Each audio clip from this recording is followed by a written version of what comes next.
Hello everybody. In today's video, I'm going to be showing you how to replace the front and side engine mounts on my 2002 Acura TL Type-S.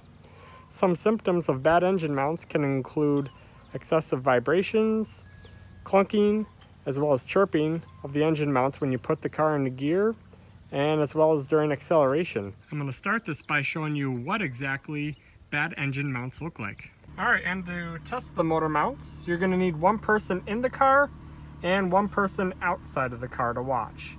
Don't have the person stand directly in front of the car, just in case, for extra safety. But the person inside the car is going to put their left foot on the brake really good so the car doesn't roll. And then we're just going to put the car in reverse. Maybe put it in drive,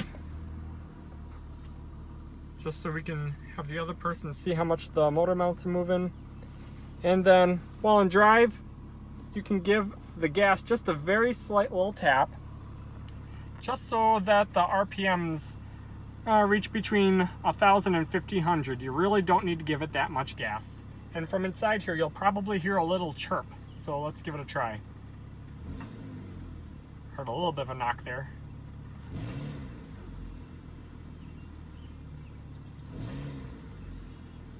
And I can definitely feel it from inside the car. So that's how you check the front and side mounts. If you wanted to check the rear mount, you would simply put the vehicle into reverse and do the exact same thing we just did. You just give it a little bit of gas and watch the rear mount to see if there's any excess play. Alright, we're just gonna check the motor mounts from outside of the vehicle. So we got the car in reverse. Now it's in drive.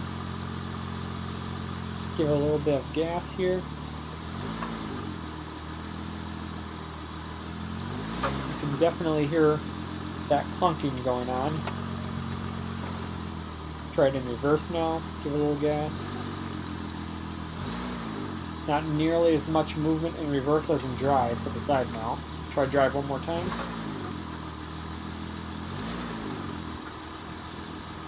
You can definitely see all that movement and hear that clunking. Shows exactly why we need to be replacing these mounts.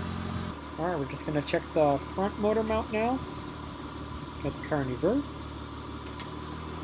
Now I've got the car in drive. Let's give it a little bit of gas. Yep, definitely a lot of movement. Really shouldn't be moving that much. Let's try reverse gear. Yep, you can see not nearly as much movement. It's mainly just for testing the rear motor mount, so you don't have to really bother with this part. So let's try the drive gear one more time. Yeah, way too much movement. That's exactly why we're replacing the front motor mount as well. Before we start this project, we're just going to do a quick visual inspection to see what parts we're going to need to order. You can inspect the screws on the mount. There's a couple there. Couple there, one down in the back there, and usually those don't need to be replaced. You can reuse those. They're not in getting wet or anything like that, or exposed to the environment. However, this heat shield here, that's going to need to be removed to get access to some of these front mount screws, and this is held in by 3 screws, and those, as you can see, are terribly rusted. We're going to need 3 of those. Coming down to the front mount here, it's held on by a nut right there, and there are 4 screws that hold the actual mount itself in place, as well as there are 3 bolts holding this bracket on, and all of that looks pretty good. And then looking a little deeper now, you can see this little rubber hose. This vacuum hose connected to the mount, that looks fine. However, it's connected to this metal pipe, and that's looking pretty darn rusted, and so we're going to replace that. And then I'm also just going to take out this battery so we can follow the rest of the line to see if anything else needs replacing. So I've removed the battery, and you can kind of see the rest of that little rusted pipe. It kind of works its way under the transmission, so yeah, we can definitely see that needs to be replaced. And if we work our way towards the back now, you can kind of see this L-shaped pipe that goes towards the rear motor mount right there, and that's looking pretty good. And you can see these rubber lines, they work their way down towards that connection point right there. And both of those rubber hoses are looking good. So really, we don't really need to replace anything other than these 3 screws, as well as the old rusted pipe down there. So let's order some parts. All right, so we're gonna order some parts now. So we're gonna come to my favorite website, AcuraPartsForLess.com, and we're gonna come down here, select the new vehicle. I got a 2002 TL sedan, Type S. And then we got body air conditioning and engine mount. All right, so we got this main vacuum line right here. Follow that all the way around to see if there are any parts that you need to be replacing. This was the pipe on my car that was completely rusted, and so I'm going to be replacing that. And then here's the front engine mount, and it's held in by 4 of these bolts. On my car, they were a little bit rusty on the heads, but I was just able to take some sandpaper and smooth out the 6 edges so my socket could fit on there, and I didn't need to replace them. But if you feel you need to, you can order them here. And it's the exact same bolt that holds in the front and side mounts. Then here's the front bracket, usually doesn't need to be replaced, and that's held in by 3 of these bolts. And then there's one nut here that holds the mount and the bracket together. Here's the side mount, and this one's held in by 3 of these bolts. Then here's the side bracket, and that's held in by 2 bolts. And here's the last bolt that holds the mount and the bracket together.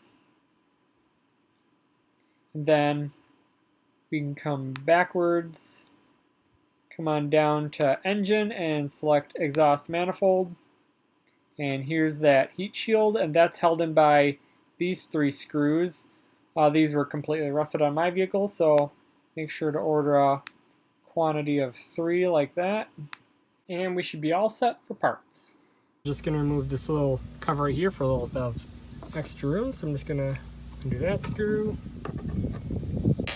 undo that screw, and it should come out pretty simple.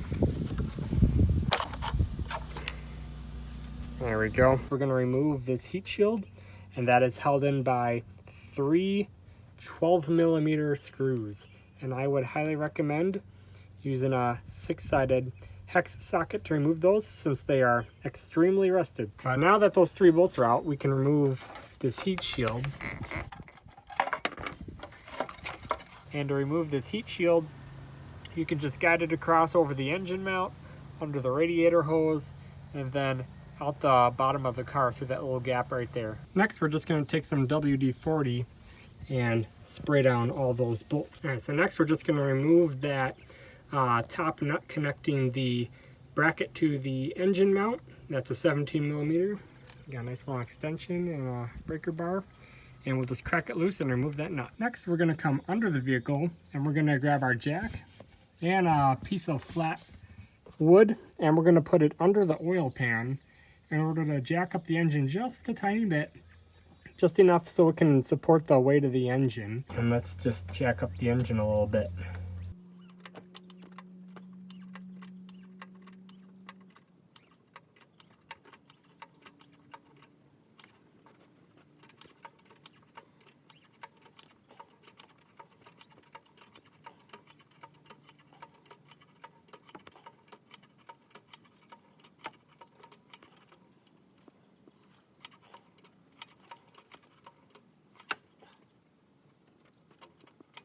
And we're just going to jack up the engine until we no longer see a gap along the top outer rim of the mount housing. With the engine jacked up a little bit, we're going to also place some jack stands. Even though we're not jacking the car itself, relieving the weight of the engine off the car causes the suspension to rise, and we will be working under the car, so just place your jack stands under as well. Next, with the engine supported and that top nut off, we can start on working on removing the bracket bolts. So you'll need to use a wrench for this right one. Then we'll remove the top bolt, again 14 millimeter, and this time I used a universal joint or a swivel socket in order to get that one off. And for the last bolt, we're going to come under the car and we're going to take that 14 millimeter wrench again and apply it like that. And then we can take a cheater pipe, put it over the end of the wrench for some extra torque and break it loose that way. Then we can remove the engine mount bolts. I'll start with the back right one. It's pretty easy. Just a extension and a breaker bar. Comes off pretty easy. And then for the front right bolt, pretty easy again. Just a straight extension and a breaker bar to remove that. Then we got the front left bolt. Again, just a straight extension and a breaker bar. And to get that very difficult back left bolt off, you'll need a 14 millimeter deep socket, an extension, and then on top of that, you'll see I've got a swivel socket there, and then I've got a very long extension there, as well as my breaker bar, and that's how I managed to break that bolt loose. Here's just another quick angle of what I used. Deep socket, short extension, universal joint, long extension, breaker bar. So for the next step, what you're going to want to do is remove all of the mount bolts all the way, so you can have a little bit of wiggle room in order to get the side bracket bolts off. Take a look at the back there. You'll see that this back left bolt will hit up against the mount and you won't be able to remove it. So that's why you need to remove the mount bolts, so you can move the mount back and give yourself a little playroom.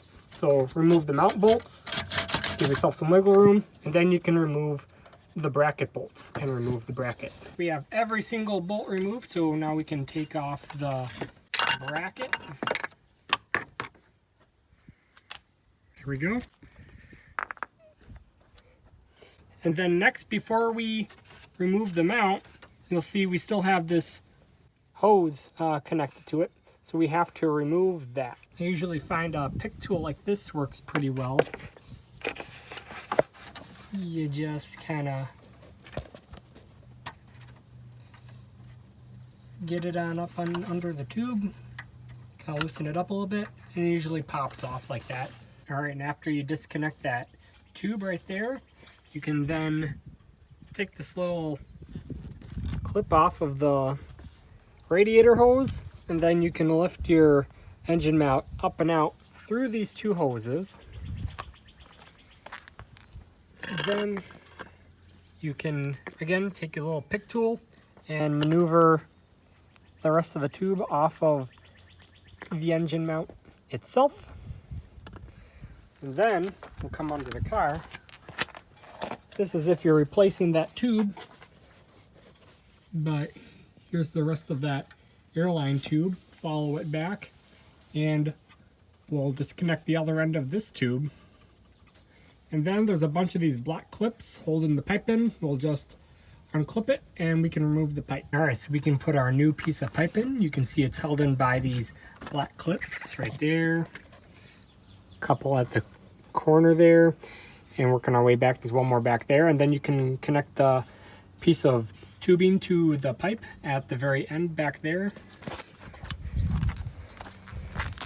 And then we can put our piece of tubing on the new mount, and then we can take this entire mount and maneuver it back in to the car. And remember that the piece of tubing should point towards the rear of the vehicle. All right, so we maneuvered the new mount in. We connected the hose right there, and then we put the bracket on top. And so before you can put the screws to the bracket back in, which will be the next step, you'll notice that the engine probably won't be at the new height because this new mount isn't worn out and pushed down. It's all the way to the top now. So you'll probably have to jack the engine up just a little bit more so it's in line with these screws. And then you can hand tighten these as far as they can go, and then you can work them in the rest of the way with your wrench and sockets.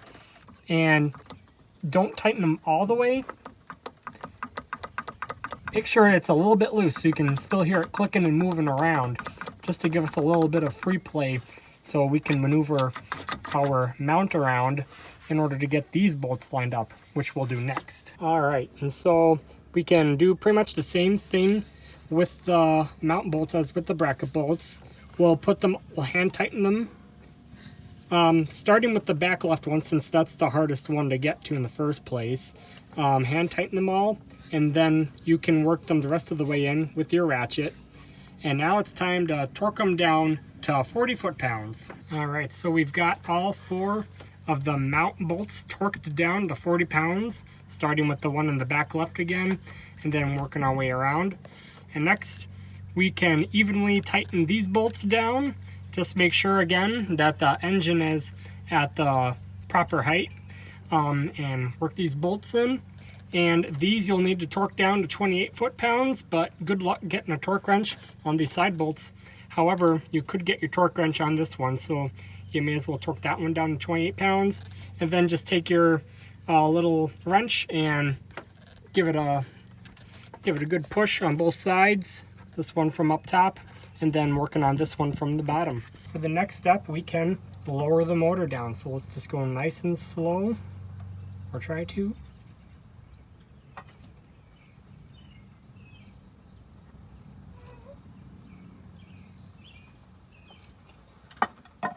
And last but not least, we can put our nut back on top, and we're going to torque that down to 40 foot-pounds. And there you have it. We have a brand new front mounting. Good job, everybody. So now you can just put the new battery plate, battery housing, and battery in. Get that all hooked up to tie down. You can put this little clip around the radiator hoses again. You can put this little piece of trim back on. And we can also put this heat shield back on. We've got our 3 new bolts in, and these can be torqued down to 16 foot-pounds. And so that's the end of the first half of the video. Next, we're going to move on to the side mount. All right, so the first thing we got to do with the side mount is we have to remove this cruise control actuator by removing these 3 bolts that hold the bracket in place. And we're just going to put a little WD-40 on those to help remove it. And those are all 10mm bolts. All right, with those 3 bolts out, next we just gotta remove this little cord from this clip. Then we have to remove this electrical connector from the bracket here. There's a little button on the bottom that you'll push in and simultaneously pull out. And then we'll need to simply just disconnect this electrical connector from the bottom of the bracket. And as you can see, it is terribly rusted and was pretty difficult to remove. So I just grabbed my adjustable wrench here and I wiggled it off. And unlike the other one, this one you have to actually pull up, not push down. So you have to pull up on this little tab here, take your adjustable wrench and just wiggle the heck out of it until it comes out. It takes a good couple minutes, so don't get too frustrated. Then we're just going to disconnect this last black electrical connector, and we're going to carefully, without bending this cable too much, we're just going to pick it up and move it off to the side right there. There we are. Next, we're going to take our WD-40 and we're going to spray those 2 bracket bolts down there. Then we're going to spray our bracket to mount bolt right there. And then, kind of hard to see, deep down in there, we're going to spray that bolt. That's one of 3 mount bolts. Here's the second bolt. And then last bolt is way down in there. Spray those all up and we'll get to the next part. All right, next we'll come under the vehicle and we'll do the same thing as before. We'll jack up the vehicle under the oil pan I've read on the forums that you probably could get away without doing this part, but just in case, I'm going to do it anyways. And we're just going to jack it up a tiny bit, but not nearly as much as before when we were doing the front mount. Just enough to relieve a little pressure off it. So here we go.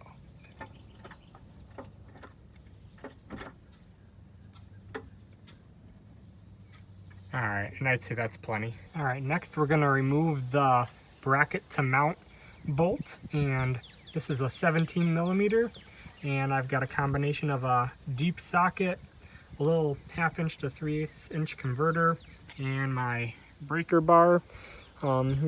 Use whatever you can, different combinations of different length sockets and extensions, just to get that perfect fit in there. And it actually broke pretty easily. Just be extra careful of these metal lines right here. You don't want to smash those by accident. To give yourself a little bit more room removing that bolt, you can remove the power steering fluid housing from this little bracket mount right there. And you can kind of set it off to the side, and I just used a screwdriver to kind of hold it back in place, and that'll give you more room to remove that bolt. All right, after working that bolt out for a couple minutes, we can remove it along with the little bracket it's attached to. Set that off to the side. And then next, we can work on loosening these two bracket bolts right there. Both bolts are 14 millimeter, and I just got a short little extension and a breaker bar. All right, so we've removed those two bracket bolts, and then we have to, let's see here, on this little cable here, there's a little tab. We got to push that outward like that and remove it from this little bracket here that's attached to the motor mount bracket, and then we'll kind of set that off to the side, and then we can take our entire bracket, kind of lift it up and out through between the AC line and these brake lines. All right, and with the bracket out, we can then remove the 3 mount bolts. One there, again one kind of down there, and the last one right behind here. You might need to clean them up a little bit because they're a bit rusty, but otherwise, yeah, pretty straight axis, just a simple extension in your breaker bar. And we can remove those 3 14 millimeter bolts. All right, so we got all the bolts out, and next you'll see that there's this metal line. Let's see here, that attaches to the mount itself right there. We just have to remove this metal line from this clip here. All right, and with all those bolts and this metal line removed from the mount, we can now remove it. So we'll just kind of flip it forward.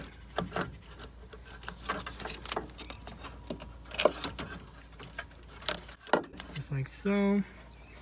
And then we'll rotate it on out. And there you have it. All right, now we just got to take this little clip and push it on out. And then we'll put it in the new mount. All right, now we just gotta make sure these little rubber pieces are properly lined up on both sides, and then we'll put our new mount back in the car. So we got the mount in place, and then we're just gonna take this metal line here, and we're gonna pop it into this little clip, and then we can work on manually putting in all 3 of the mount bolts. I might recommend starting with the one down there first, just because it's the most difficult. This metal line here kind of gets in the way of any extensions or deep sockets, so I might recommend taking the bolt itself and putting it in manually, just so you don't risk putting it in at an angle and stripping any threads. Otherwise, yeah, just get all those bolts in, but don't tighten them down all the way. Give yourself a little bit of wiggle room so we can line everything up properly, and then we'll just work on setting the bracket in place. And with some careful maneuvering, we got the bracket in place. When putting it in, careful not to bend this rubber piece backwards. You just might need to kind of squeeze them together and then essentially force the bracket over them a little bit. Took a little bit, but eventually it will go into place. Both of these rubber pieces should be pointing towards the engine, and then again just double check that these little line markings are still in place. There we go. And then after that, we can put this little clip back on its little bracket. And then we can put the bracket bolts back in place without tightening them down all the way, just to give ourselves a little bit of wiggle room again. We got everything in place. We still got the bracket a little bit loose, the mounts just a little bit loose, and everything's pretty much lined up. And so now we can torque these 3 mount bolts down to 40 foot-pounds. Again, they're a 14 millimeter. And with those 3 mount bolts torqued down to 40 foot-pounds, we can next torque down these 2 bracket bolts to 33 foot-pounds. We got our bracket bolts torqued down to 33 foot-pounds, and now we'll just take the bracket to mount bolt by itself, and we'll just stick it on in here. See if we can start it by hand to make sure that we're lined up properly, and it looks like we are. If you feel like you need to adjust the height of the engine with your jack a little bit, you can do so. Otherwise, you can take this little bracket and the bolt and you can start working it in. We got the bolt worked all the way in, and last but not least, we can torque it down to 40 foot-pounds. There you have it. We are all done. We got both motor mounts put in. Very good job, everybody. That was not easy, but we pulled through. All right, so first we'll just lower the jack down.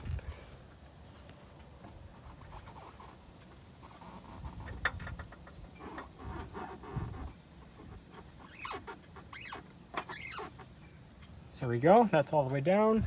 And then we can put our power steering fluid back in this little bracket. There we go. And then I went ahead and I sanded these little bracket points and put a dab of anti-seize on them, because those are a pain in the butt to remove. So hopefully that'll ease the process of both putting them back on and should the case ever come up, taking them off again in the future. And so we can now put our assembly kind of back in place, and we'll work on getting all these little connectors hooked back up to the bracket. All right, so we got the 3 electrical connections back in place, and then we can put the 3 bracket bolts in. And if it matters, the torque spec for those are 9 foot-pounds. But honestly, you could just snug them down. And then last but not least, we can put this little hose back in the clip, and we are all finished. So I just want to say thanks for watching. This project certainly was difficult both to perform and film, so I hope it could be both helpful and insightful for you. Check out the description. I'll be putting a bunch more information down there, and feel free to leave a comment as well. I'm pretty good at getting back to people's questions. So again, I just want to say thanks for watching and take care.